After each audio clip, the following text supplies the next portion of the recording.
Welcome to the Covert Narcissism podcast. I'm your host, Renee Swanson. I am not a therapist, and you are not a victim. I want to start today with a huge shout out to the Facebook group that I started in 2018. This group is called Covert Narcissism Group. And when I started it, my vision for it was a community where neighbors are helping neighbors.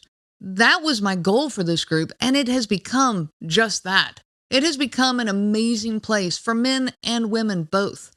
Here's some of the things people within the group are saying about it. Thank you for making this space. I don't think you'll ever know how much help and support it's given people. Another person said, thank you for being the conscientious moderators that you are. I really appreciate the time and effort you are putting in to make this space fantastic. I was also on another Facebook narcissism page with really poor moderation that let through, it seemed, just about anything.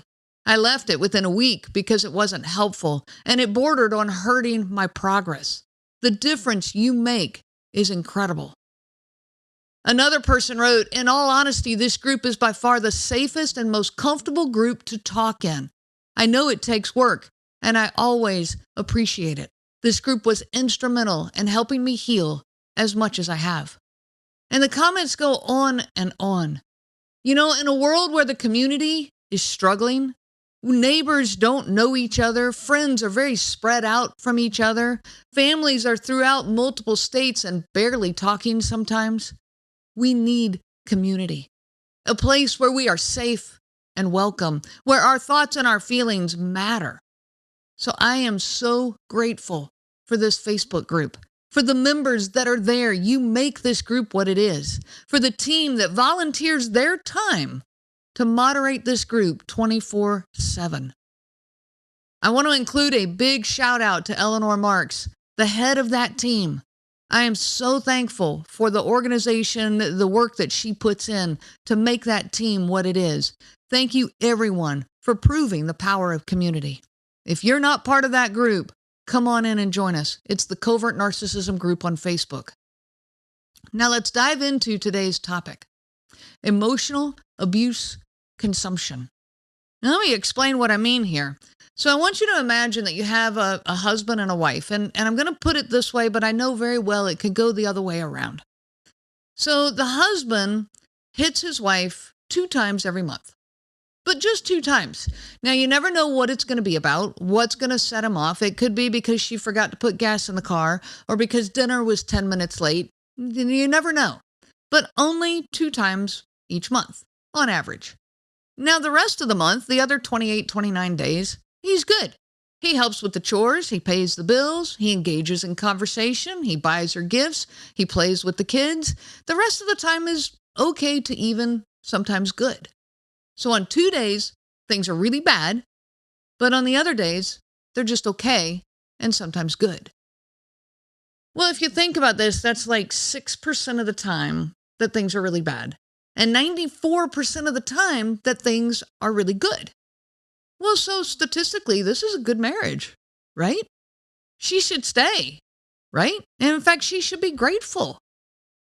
I don't know anyone who would agree with this. Yet, for some reason, when the hits are verbal, emotional, psychological, then we think we should stay. That it really isn't that bad. It isn't all the time. And in fact, it's not that often. Well, I want to address this today. Emotional abuse is often described as insidious, and for good reason. It doesn't have to happen constantly to dominate your thoughts, your emotions, your behaviors, your decisions. Let's go back to that example for a minute, and let's put it on a pie chart. If I put it on a pie chart, so I've got this circle, and on the pie chart, 6% of the time is bad. So we're going to put that in the color red. And the other 94% of the time is fine. And we're going to put that in green. Now, this pie chart that is based only on a clock, okay, the days on a calendar, is mostly green. But beside this, I want to make another pie chart. And on this pie chart, I want you to answer this question. How much of her time is spent worrying about being hit.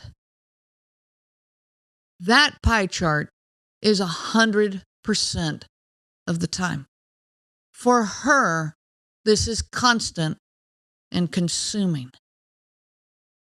Now, again, I want to address that this can be the other way around just as easily.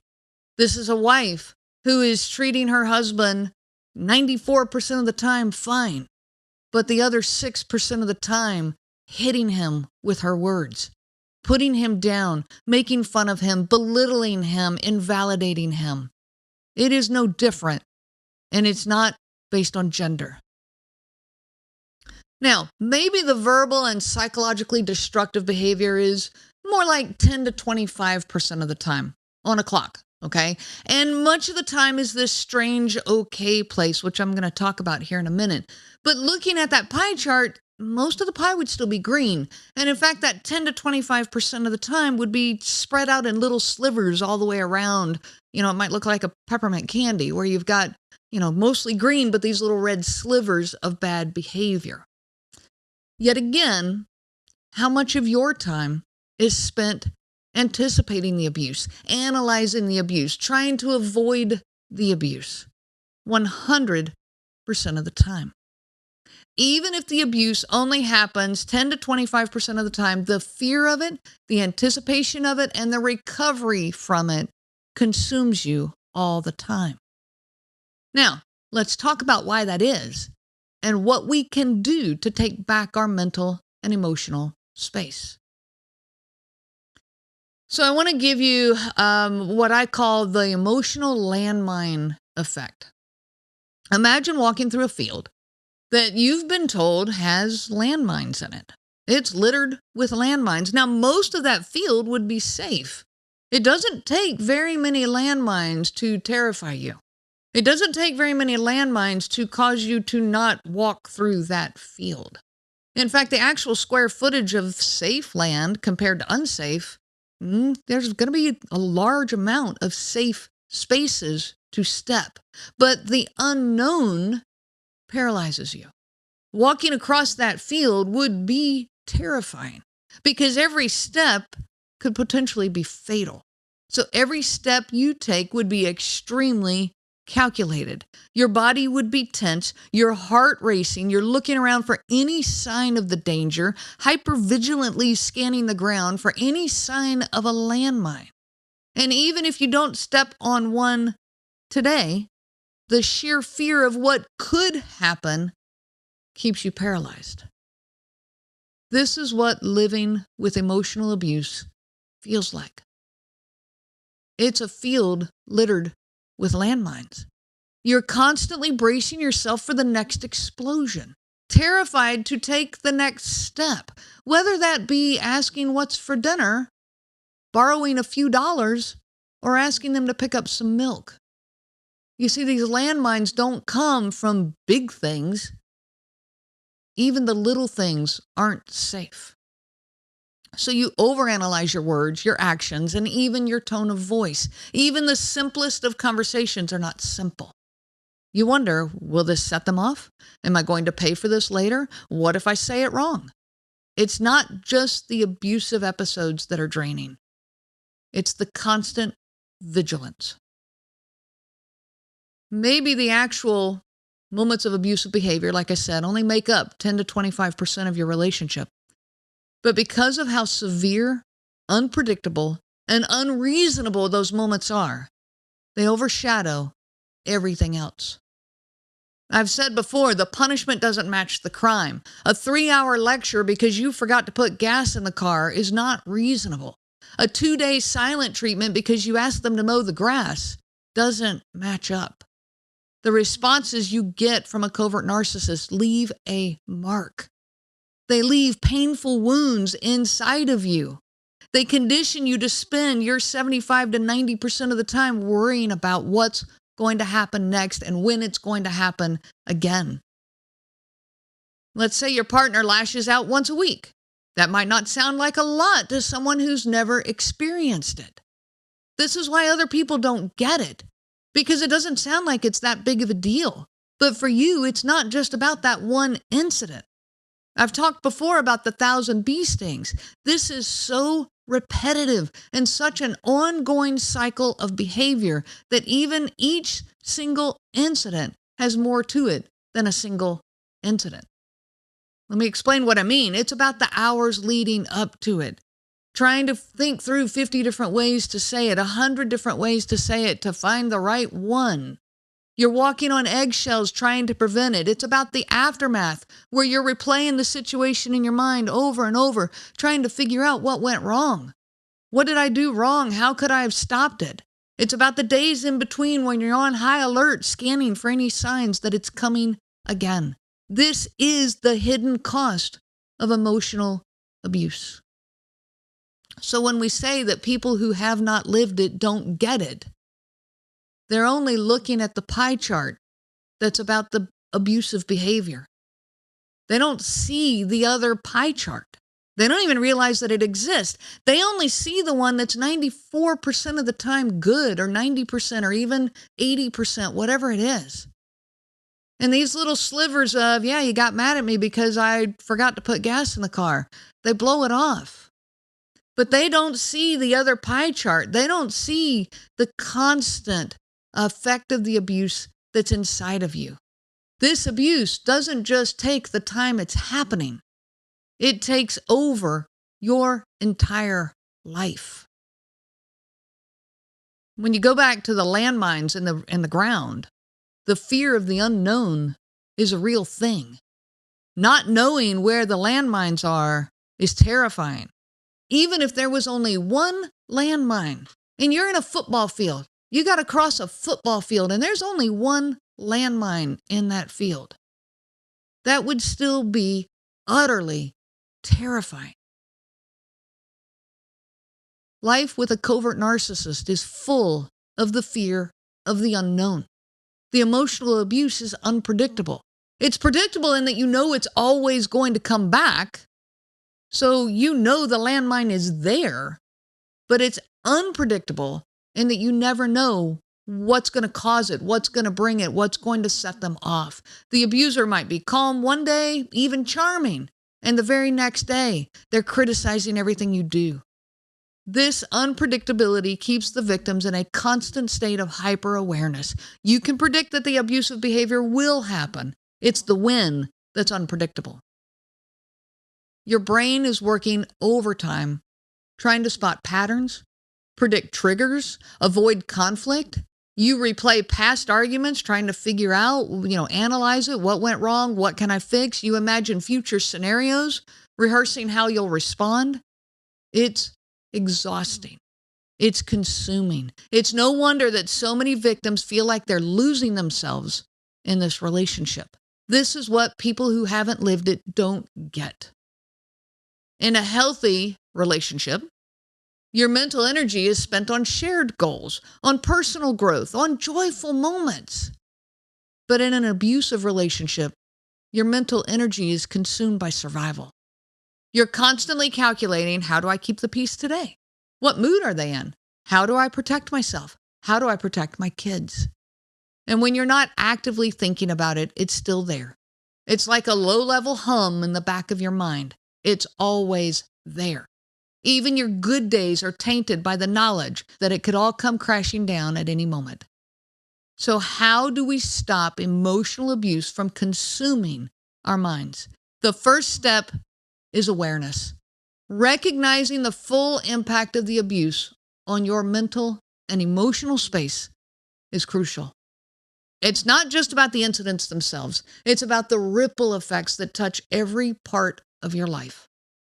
So here are some steps to start reclaiming your mind. Number one, name it. Start by naming what's happening. Call it what it is. Emotional abuse, psychological abuse, verbal abuse.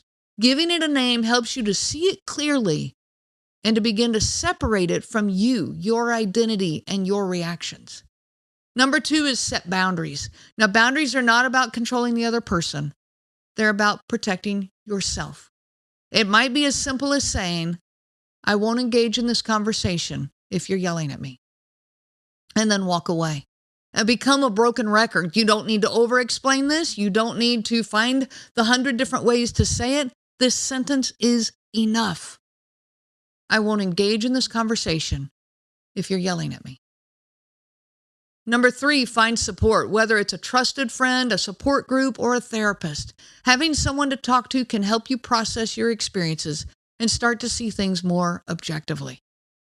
If you are in need of a coach for this, I offer those services. Come find me at covertnarcissism.com. Number 4, focus on self-care. Emotional abuse drains your energy. Self-care is about refilling your tank. It might be as simple as taking a walk, journaling, spending some time with people who make you feel valued. Find some people in your life that don't, understand narcissism and you don't talk about it. Take little breaks from this, little mental vacations from the overwhelming, consumption, the ruminating, and the constant thinking that we do. Number 5 is take small steps toward your freedom. Whether you leave or stay, you've got to get your mental and emotional freedom back. Leaving an abusive relationship can feel overwhelming. You don't have to do it all at once. At least start to separate yourself mentally and emotionally. Start by taking small steps to regain your independence, whether that's building a support system, saving some money, or making a plan. Emotional abuse may not leave visible scars, but the impact runs deep. It consumes you. It consumes your thoughts, your emotions, and your sense of self. You cannot possibly be your genuine self while you're trying to walk across a landmine every day. But here's the thing. You have the power to take back your mind and your energy and your feelings. It starts with recognizing the abuse for what it is and taking small steps.